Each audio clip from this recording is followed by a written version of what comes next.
Let's pray together.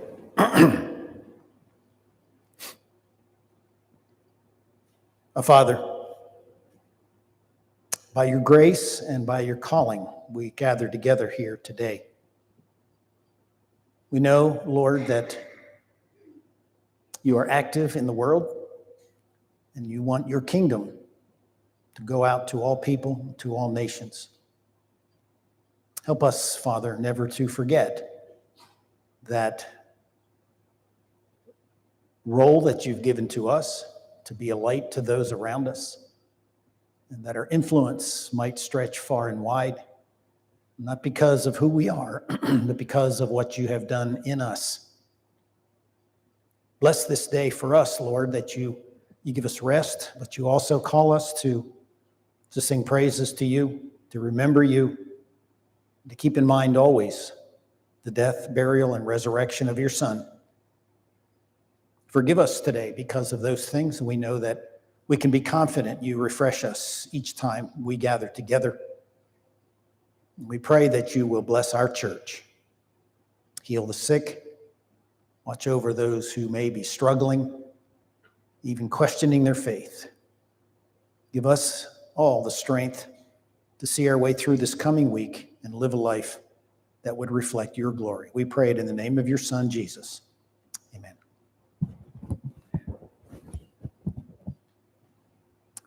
It is Labor Day weekend. It is a time that we think about those who do laboring type of work among us, not those who may be the CEOs and so forth. We're not saying those are unimportant, but it's a time that we set aside to think about those who do the kind of labor that I think really keeps the country going, and kind of work that sometimes is taken for granted, perhaps. It was September 5th, 1882, President Grover Cleveland dedicated this particular weekend to be a weekend that we celebrate and think about and give praise to those who labor among us, labor perhaps in difficult tasks. So there is some dispute about who it was who actually promoted this until it became an official holiday. One of those individuals, both, by the way, last name McGuire. One was the leader of, one represented carpenters, the other represented machinists, the kind of people who work with their hands and build things and do things and so forth. And it was obviously intended as a way of honoring those who labor at such tasks. I see these people all the time when I'm working at Home Depot. You know, they come in and they buy lumber and they buy all kinds of products that they're out building things. And I'll tell you what, the people I have some of the most admiration for are roofers. You ever seen how heavy those packets of roofing material are? I have to lift those up once in a while, and I'm like, no, I would never be able to do this. And they pick two up at a time and walk up on the roof, and I'm going, man, thank you, for putting those on my house. But it is, in fact, a way of honoring these people. It's a way of thinking about the kind of work they do. Janet and I both like this show that's on TV called Tough as Nails. Does anybody else watch that? We like that show because it really celebrates the kind of people who get out there every day and do this kind of work, and it is hard work. And man, the things they have these folks do is pretty incredible.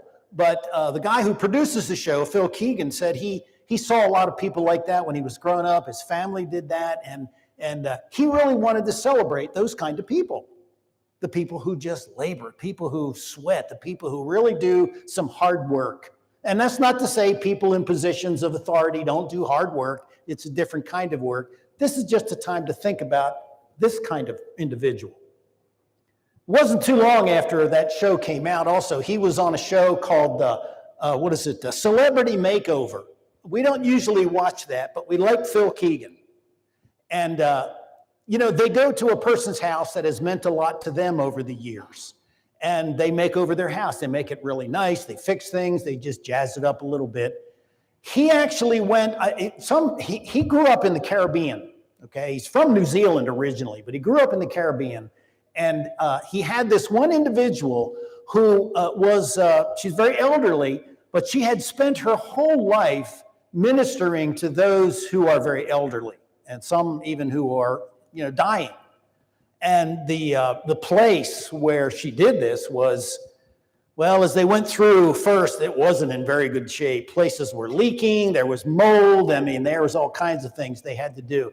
And I thought it was pretty cool that he thought about somebody who really needed it, who had been serving others in what can be considered either a thankless job or a job that a lot of people don't necessarily do. And they made over that whole place. It wasn't her house. It was the place where all these elderly people come. And I thought that was a pretty unique thing for him to remember that and remember her and how much she had meant to him early on in his life. It seemed only fitting to me, as we think about that, to draw the same thought to those who labor among us and the labor that we are called upon, are we not, to labor for God? Labor sounds, just by the very nature of the word, sounds like, I got to work. And I may have to work hard. But the fact is, it's something God has given to all of us. God has given us work to do. The very first thing God gave to Adam was a place and a garden to go and tend to. He gave him some work to do. So today, I want us to think about that labor that perhaps we give to God. It's interesting, is it not, that these kind of everyday workers can be found in the Bible, but they're not always the people who seem to get the glory or get mentioned a lot. I grew up in the Catholic Church. I think most of you probably know that. And they have this thing when you're 12, you have to go through confirmation, okay? And everybody has to choose a confirmation name, and almost all of the guys choose either Peter or John.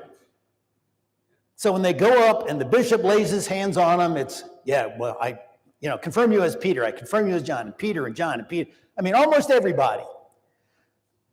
Think about the people who are not real well known in the New Testament.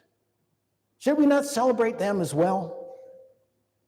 How about Obadiah in the Old Testament? During Elijah's time, we think of Elijah, what a great guy. Well, Obadiah, when Elijah comes out of hiding, he goes to Obadiah, and Obadiah says, hey, don't get me in trouble. I've been hiding 100 of the prophets and feeding them regularly since you've been gone. We don't celebrate him necessarily. Maybe we should. Or how about this guy in 2 Timothy 1, verses 16 through 18, who refreshed Paul's bones, refreshed Paul regularly, even sought him out. His name is Onesiphorus. I'm guessing we don't celebrate him just because we can't pronounce his name very well. But the fact is, he was one of these mentioned only once. We don't know what other things he did, but he served the Lord faithfully. And how about all the other apostles? We don't ever hear about them in the New Testament. We have some traditions about where they went, what they did, and so forth. But we see Peter and John and James and Paul. Pretty much those guys, and a few people that may have been associated with them. How about Matthew, and how about all the other folks who, served, who were designated as apostles and went to foreign countries, we think. A lot of them, to preach the gospel, probably died for the cause. Everyone who labors in Christ will receive their reward. It may be somewhat based on what their talent is. We'll talk about that in just a minute. But the fact is, at least every one of us can receive the crown of life. Every labor, everything we do is not worthless. There are, of course, some cautionary tales that we have to contend with in the New Testament about those who labor, about those who are given the charge to labor. One was the one that Mark read this morning, Matthew chapter 21, verses 33 to 44. Think about the fact that you have applied for the job to be one of these farmers who works the land that belongs to someone else. Now, most of us work at jobs at companies that belong to someone else. If you're an entrepreneur, you're it. You're the boss, which is okay. But, most of us work for somebody else, probably. how difficult it is to be the boss and the worker at the same time. But the owner leases a vineyard, he hires people, he spends his money and his energy to set up this place where people can work. The tenants are given the role to use their talents for his vineyard, not their own. They do not own this vineyard. And each time servants come to collect what belongs to the master, they mistreat them. They abuse them. They even kill some of them, thinking that, we'll just get rid of these people and we won't have to answer for this. This is a crazy kind of thing because what are they thinking? Do they really think they're going to get away with this? And then when the master sends the son, do they really think they're going to get the vineyard if they kill the son just because he's the inheritor? There's just some strange things going on here, but these people are called to labor for someone else. They're called to put their effort into it. And when Jesus says, well, what's the owner going to do to these people? He lets the people answer.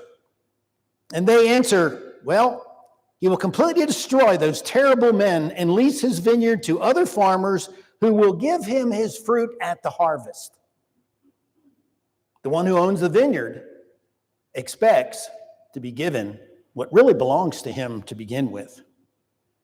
And on one level, Jesus really is talking about the Pharisees and the leaders here, and they know it. Verse 45, they understand he's talking about them. And that's one level of what's going on in this story, isn't it? When they kill and mistreat all the people that the master sends to them, that may be an allusion to all the prophets that God has sent to Israel to kind of straighten them out. And they abuse them, they disobey them. Some of them they kill, some of them they run out of the country and just, abuse terribly. But on another level, there is our role as those who have been given the task to give God his fruit in time of harvest. We are tasked with that. We are given that role. We are given a kingdom in which we participate in bringing about the fruit. The other cautionary tale, of course, is the parable of the talents in chapter 25 of Matthew. And I think most of us know that. Master comes and he gives a certain amount of things to one servant. He gives a certain amount to another and a certain amount to another. And when they come back, the master says, okay, what do you got? Well, one guy who was given 5, he has 5 more. One guy who was given 2, well, he's got 2 more. And by the way, it's the possessions. It's very clear in that parable that it's the master's possessions he's given them to use. And the guy who comes back with 1, he says, well, I was kind of afraid. I know you're a harsh man and you reap where you don't sow and you just expect too much. And he doesn't have anything but what the master originally gave him. And the master says, why didn't you at least put it in the bank where it could earn interest? And I would have gotten at least something out of it, but you didn't even do that. And you know what the master says to me? He says, you are a wicked, lazy, worthless servant. That's a little frightening. That do we assume in all of these that the master represents God? Well, kind of. Yeah, don't we think of that most of the time? I don't know that the servant was right in saying, I knew you were a harsh man, but the fact is that's how he's thinking about the master. And he doesn't give anything. And the master says, get him out of here. I think most of us know the story because he gives a different thing to different people. He doesn't give them all the same, but he simply expects a return on what he has given them, the specific amount of what he has given them. That's what he expects in return. Nobody has to give exactly the same thing. They have to give what they have been given. What about our opportunities? We don't just want to talk about praising laborers. We don't just want to talk about all the cautionary tales about, don't get caught goofing off type of thing, which, you've been at jobs where you've seen people like that. They try to get by with just the minimum amount so they can get paid. We're not talking about that kind of an attitude. We're talking about laborers who want to do a good job with whatever God has given them to do. And so we want to think about the opportunities that may be given to us as individuals. And I think there's some things in the New Testament that can help us see those opportunities, to kind of open our eyes to what kind of things can be done. And so let's turn for just a moment to Romans chapter 12, shall we? And let's go through verses 3 through 9. I'm going to read those and just listen carefully to what's going on here. Paul has kind of concluded his theological statements in chapters 1 through 11, and now he's given some practical statements about what he said in verse 2 here, how to be transformed by the renewing of your mind, okay? And a lot of what he's going to say in the next few chapters is about how to be transformed. Specifically here in this section, how to use what God has given you, or what you can do with what God has given you. For by the grace given me, I tell everyone among you, not to think of himself more highly than he should think. Instead, think sensibly as God had distributed a measure of faith to each one. Now, as we have many parts in one body, and all the parts do not have the same function, in the same way, we who are many are one body in Christ, and individually members of one another. We are a part of a community. According to the grace given to us, we have different gifts. If prophecy, use it according to the proportion of one's faith. If service, use it in service. If teaching, in teaching. If exhorting, in exhortation. Giving with generosity. Leading with diligence. Showing mercy with cheerfulness. I'd like for you to think of two different ways we can see this passage. I kind of see our attitude towards this kind of like two sides of a coin, okay? On the first side of the coin, I think we need to realize we don't just look at individuals for what they can do for us, for what they can do for the church, that they're, let's look at all the worker bees and figure out what work we can get them to do, because, man, we got a lot of work to do. And I think as Paul says here, don't think of yourself more highly than you ought. I don't know if that's our attitude, but I know that sometimes it's easy to view people as, hey, we got somebody else, we can fill this hole with them, kind of thing. So we just have to be careful with that. Be humble about what we see in people and what perhaps our expectations might be for them. All of us are different. Paul makes that clear in verse 4. And we must be humble enough to recognize differences. Not everybody can do the same thing. Each one of us, however, does have a unique gift to offer. And we have to uncover it. Maybe the help we give people is to help them see what gifts there are, what gifts that they have. Our service to God is about witness and performing the tasks given to us by grace. All of these things are inspired in us by what God has endowed each one of us to have. Now, the other side to that coin is, sometimes we need to take a look at ourselves, and maybe there's a way we can do a little more than we think we can. Or maybe we have something that we didn't realize we had.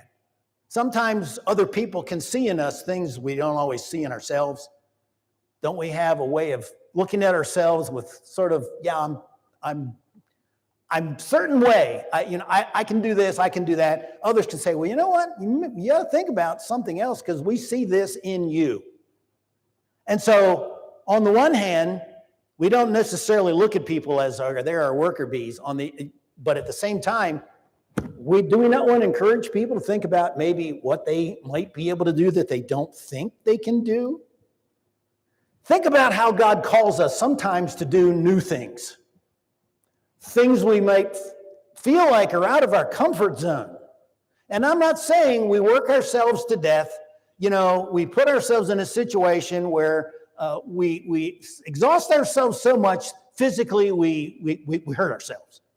Physically, we just can't do everything that we feel like we are called to do. So I'm just asking us to kind of keep our balance. There's plenty for us to do around here. You hear the announcements all the time. But those of us who see all those things, we need to be just careful and just help people along.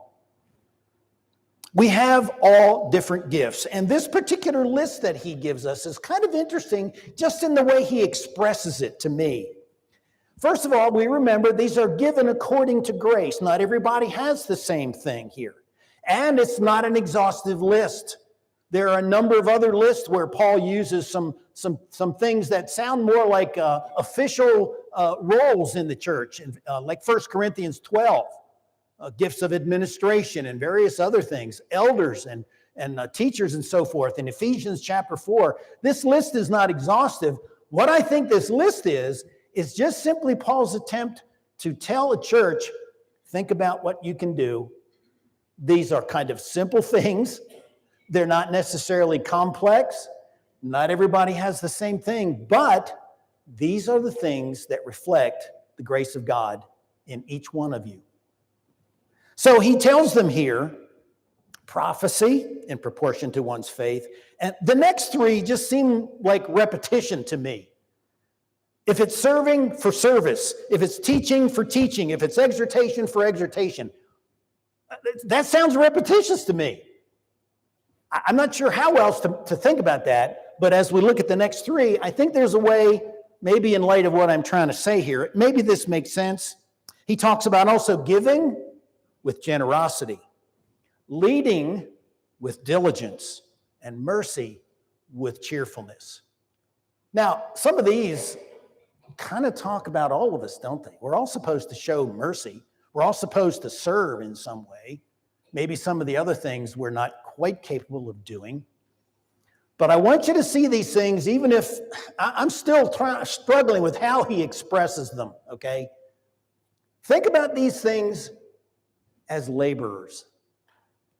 These are pretty simple things. All of the things that he tells the Romans here are things that they can do that make the church work, that make the church what it is. Serving is certainly one of the greatest things. We are told that we are called to be servants of God. We are called to teach one another, whether we do that in a way that we're, formally in a class, or whether we do that where we teach one another or exhort one another or give strength to one another or give generously when those things are asked of us. And of course, leading with diligence and mercy with cheerfulness. These are all things that are laboring tasks. Simple things, but the kind of things that really make the church what the church is and really just make it work. I don't know that each one of us is meant to be limited to one particular gift here. And maybe these things are simply, Paul is saying, look, use these things as the need arises within the church. These are, as I've said, everyday labors that make the church what it is and that make it work, that really function it, that really oil the wheels of the machinery. I don't like to think of us as just a cog in the machine, but the fact is each one of us has a role to play here. And by exercising these, you do indeed give back to the Lord what is his by right. You indeed gather a kind of harvest in doing these things. And after all, like the master who leased his vineyard to the one who distributed talents, God has distributed a measure of faith to each one, verse 3. Paul is simply saying what Jesus said in those two parables. God has given something to each one of us. And so we praise our laborers today. We think about the importance of simply fulfilling whatever laboring tasks we've been given and use those things. Be aware of not using them. Take every opportunity to use what God has given you. Within reason, of course. I lived in Massachusetts for about 6 years. And I don't know if you're familiar with the Boston Church of Christ and the discipling movement, okay? One of the things that they used to tell their people was, when Jesus got in the boat, he was so tired, he just fell asleep in the boat. And their expectation in saying that was they expected everyone in that church to simply be so exhausted that every time they sat down, they would fall asleep. Needless to say, that is an abuse of what is being said in the text. But sometimes we think that. We think we have to totally exhaust, use up our health to the point where we're unable to do other things. So that's not what I'm saying here. What I'm saying is God has given us some things to do. Find out what you are good at. Talk to others. Perhaps they might be able to guide you to see if you might be able to do some of the things that you may not think you can. But the fact is, we are all called to labor in the church. And so my challenge today is simply to ask, what will you do with your gift? Virgil, can we stand and sing our song of encouragement?